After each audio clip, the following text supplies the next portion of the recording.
Power star Pawan Kalyan విలక్షణ వ్యక్తిత్వంతో సినీ నటుడి కన్నా మనసున్న మనిషిగా తన చేతల ద్వారా కోట్లాది మంది అభిమానులను సంపాదించుకున్న వ్యక్తి.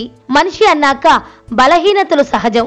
ఏ మనిషి వీటికి అతీతుడు కాదు. ఆ బలహీనతలు మనకు బలం కాకపోగా ఎదుటి వ్యక్తికి ఆయుధంగా మారే అవకాశం కూడా ఉంది. పవన్ రాజకీయాల్లోకి వచ్చిన తర్వాత ఆయన ప్రత్యర్థులు ఆయన్ను విమర్శించే వారికి దొరికిన ఆయుధం ఏమిటంటే 3 పెళ్లిళ్లు.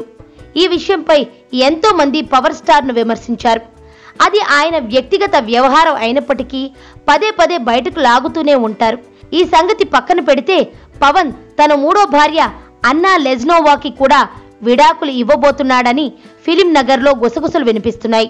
అసలు ఈ దంపతుల మధ్య ఎక్కడ చెడింది అని ఆరా తీస్తే పవన్ ఈ మధ్య ఉద్దానం కిడ్నీ బాధితులను పరామర్శించి కొంతమందికి ఆర్థిక సహాయం చేసిన సంగతి తెలిసిందే.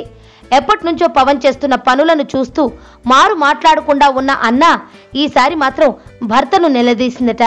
చేతికి ఎంత వస్తే అంత దానాలు ధర్మాలు చేస్తే రేపు మన పరిస్థితి ఏంటని ప్రశ్నించేటప్పటికీ పవన్ తీవ్ర ఆగ్రహానికి గురయ్యాడట.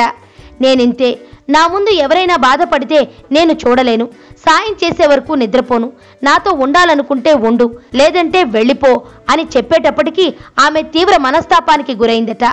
అప్పట్నుంచి ఈ జంట అన్యోన్యంగా ఉండటం లేదట. చూస్తూ ఉంటే పవన్ లెజ్నోవాలు ఏ క్షణమైనా విడిపోయే అవకాశం ఉందని ఫిలిం నగర్ టాక్.